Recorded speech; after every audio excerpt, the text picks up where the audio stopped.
Welcome to r/Maliciouscompliance, where OP gets revenge after getting fired. Our next Reddit post is from Tull Throw Me Away. I was recently laid off from my remote job. It was a last-minute video chat with HR, and then my entire access was cut off as soon as the call ended. No time to say goodbye to anyone, no time to retrieve any personal files from my laptop, and I got terrible severance pay. But then the kicker was them telling me that I had to ship their laptop back to them ASAP.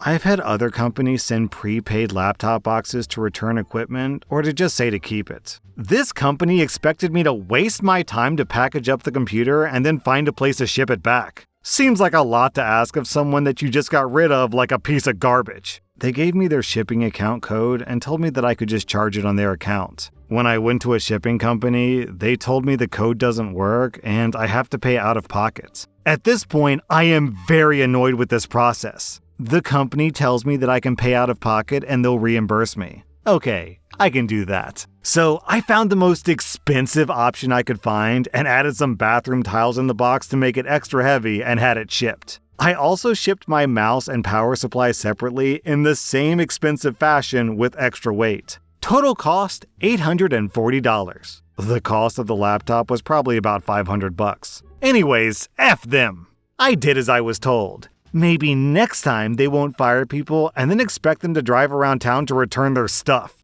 OP, that's a great revenge and all, but why even do all that? Like, what are they gonna do? Send it to collections? Okay, great. Come collect it then. Our next Reddit post is from Cineos. So I work in a tech company, and usually we have a software deployment every other Thursday. The team usually has a long meeting on Friday for 2 to 3 hours after deployment. However, usually we have some minor issues after deployment, and I have to do a lot of monitoring and fixing. So I usually ask the team to push the meeting to Monday so that we can stabilize the system first. A few weeks ago during that meeting, people pointed out that I'm always postponing the meeting, and we never have it on its set date, which is Friday. I mentioned that usually the system isn't stable on Friday and I have to fix it. Management said that we have to stick to schedule, and I said, okay. After 2 weeks, I attended the meeting on its scheduled time on Friday. It went on for like 3 hours. When we came out, there were hundreds of emails and tickets from the client. The servers were down for hours, right at peak usage time. Our clients were pissed and had lost tens of thousands of dollars during that time. The thing is, it was already the end of my workday, so my boss had to pay me a hefty amount for working on the weekend, as well as double time off.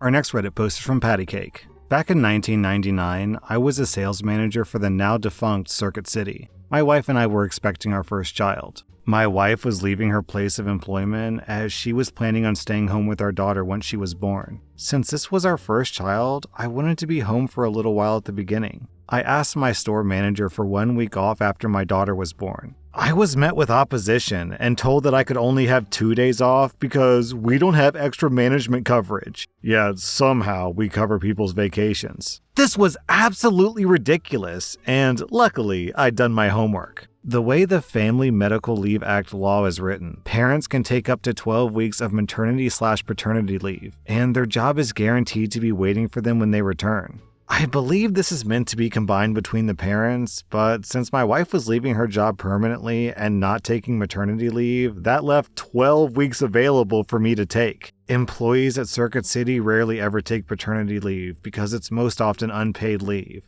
I, however, had plenty of paid time off saved up.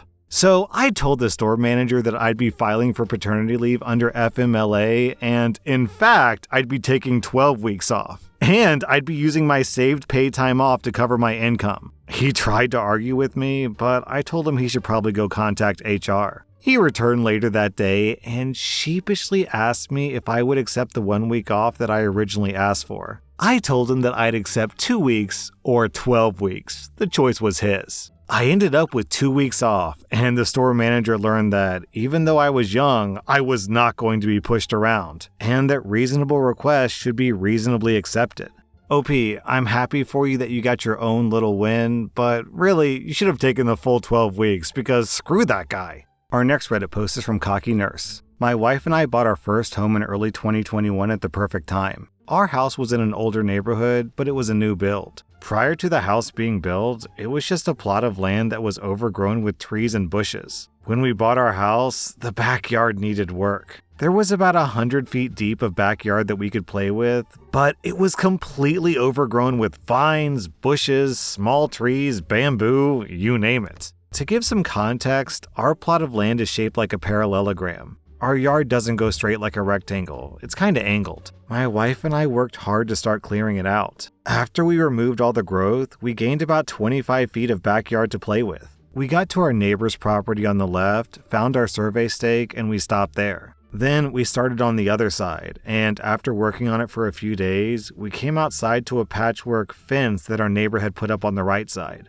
The fence was just tree limbs and things stabbed into the ground. According to our land survey, our land extended 15 feet beyond this makeshift fence, but since we hadn't met or talked to these neighbors yet, we decided to stop there for now since it was getting colder out and we didn't want to step on our new neighbor's toes. Fast forward a few months and it's springtime. The patchwork fence has long since fallen down. I start mowing my lawn and I mow from my front stake diagonally to where my back stake is, which I'm able to see pretty clearly through the overgrowth. I start cutting the overgrowth and I get through most of it that day. The next week, I go to cut my grass and I see that there's rocks and sticks laid down way into my yard about halfway down, and it goes all the way back to where the original patchwork fence was. I'm curious as to why my neighbor would put all this stuff there, so I started doing some research. I pulled out our survey from when the house was being built and I started walking our property line. Worth mentioning, I'd also tried introducing myself to my neighbors, and the husband was quiet but nice, but the wife just ignored us. No waves, no smiles, nothing. So I move the rocks to the back of my yard and throw the sticks in the yard waste bin. All of a sudden, our male neighbor comes outside and walks towards me. He says, "Hey, just so you know, you removed our privacy plants that help conceal us from the people behind us.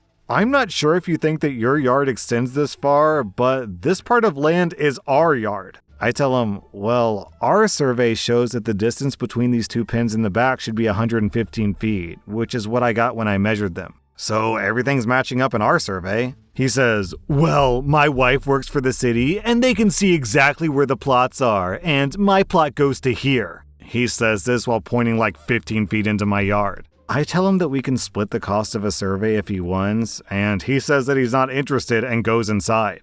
I keep doing my thing in my yard. 2 weeks go by and I go to cut the grass again. This time, there's now bricks, rocks, limbs, yard spray paint, and flags 15 feet into my property. I am now really irritated. I knock on the door with no answer despite them both being home. I know this because I could see both of them through the window when I was cutting the grass. I also saw that they were watching me on their Ring camera. I move what I can and finish cutting the grass. I go to Lowe's and I pick up some string so I can run string from my front stake to my back stake. Next week, the string is cut and it's laying way inside my yard. Later that evening, when my neighbor was getting into his car, I asked him why the string was cut, and he said, "My mower must have run over it." I tell him, it's strange that his mower ran over it and the string ended up in my yard exactly where he says that my yard ends. I then tell him that my survey is new and more likely to be right than whatever system his wife was using to determine plots. He tells me, "Well then, I guess you're gonna have to pay to get a new survey done." Okay, I will. So I pay $550 to get the survey done. The survey company puts up a total of 15 stakes down the side of my property line. The kicker? I was wrong. My yard didn't go to where I thought it did. Instead, it went further into their yard by as much as 4 feet in some places. I was confused and asked the surveyor to explain. Apparently, there used to be some big old rock feature between our two houses. My neighbor didn't want to deal with the hassle of trying to tear the rock feature down, so the builder paid him for the land the rock wall sat on, plus a foot into their yard, and the builder removed the rock wall. After the stakes were down, I was worried the neighbor was going to try to mess with them, so I bought some outdoor cameras and pointed them at my property line. We went on vacation, and when we came back, yep, the stakes were gone. I leave them a note because they don't answer their door, and I explained that what they did was illegal, and now we need to talk about it, and I left my phone number. I watched the video and see his wife taking up all the stakes. I don't hear anything for a few days, so I end up speaking with the husband while he was about to go for a run. He claims that he never got my note and he didn't know anything about any steaks. I tell him that I have his wife on video removing the steaks. He says that he'll talk to her. I get a text that night apologizing, saying they won't remove the steaks again. I'm like, no, you mean you won't remove the steaks again and you'll pay for another survey? He says they didn't know that it was done by an actual surveyor. I tell him that it doesn't matter. We go back and forth before he eventually concedes after I threaten small claims and the cops. I call the original surveyors and explain the situation. They say, well, we don't want to do a job that has potential criminal implications, so we won't do this job again. So I call the next lowest quote. Their quote was for $900. I say, let me get back to you and let my neighbor know. My neighbor is fuming at the $900 price tag, saying there's no way that's right. A survey doesn't cost that much, blah, blah, blah. I tell him that he's free to get his own quote for that side of the yard, and I give him the names of 5 companies I called up. A week passes, and I ask him what company he went with, and he says the cheapest he got was $900, but he would not be paying it. I tell him, okay, pay the $500 fine, get a misdemeanor on your record, and we'll go to small claims, and you'll still end up owing me since I have it on video and text. The next day, I'm handed $900 all in $10 and $5 bills, and he walked off. The $900 quote ended up going to over $1,000 since we waited too long and they had too many bookings. I call the original company and tell them, hey, we settled our differences. My neighbor paid me for the original cost of the survey and I'm just going to get another one done. Could you come out and do it? And they came out and did the exact same survey for $550. I now have a fence and trees lining both sides of my yard, and I think that my neighbors are moving soon based on the furniture I see them taking out. Our next Reddit post is from Calthor. I was in a very bad car accident in 2021. I ended up with a 5-day hospital stay and had to have months of physical therapy and follow-up care with a number of specialists. Most of the time, getting records, setting up appointments, pre-authorization, or anything related to my care was fairly simple and didn't involve too much work. Almost always, I could get things authorized with just my name and my birth date. I called a provider who had incorrectly billed my insurance and they wouldn't pay for it, so I was getting stuck with the bill. The call went something like this. Hello, please be advised this call may be recorded for training and quality purposes. How may I help you today? I recently got care from X person at Y location and there was some incorrect billing, so I'm being billed for it and not the insurance company. Can I please have your name and birth date? OP provides it. I'm unable to speak with you about this matter. What? Why not? I'm only authorized to talk to an attorney about this matter. Cue malicious compliance. WTF?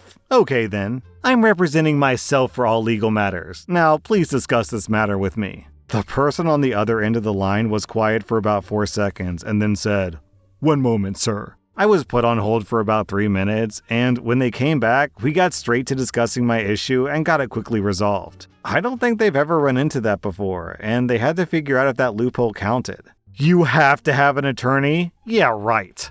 OP clarifies in the comments that getting the issue resolved took about 2 minutes, and the bill was for $50,000. And after getting it fixed, his deductible was only $500. Our next Reddit post is from Clage. I studied history in Germany, and while I was there, an African exchange student was enrolled there as well. He had a very thick accent, and he had quite a lot of trouble putting his thoughts to paper. So when an assignment was due, he asked the elderly professor if he could write the assignment in English, where he had a much easier time expressing himself. Our elderly professor didn't want to admit that his English was rather bad, so instead, he referenced the university guidelines that stipulated that, except for language studies, all assignments were to be written in either German or Latin. Little did the professor know that this African exchange student was, in fact, schooled in a Jesuit monastery. So he turned in the assignment in perfect Latin. Since the professor had specialized in modern history, he needed the help of a Latin professor to grade the assignment. The university guidelines had to be amended a year later. Assignments in Latin are now only acceptable for those studying Latin.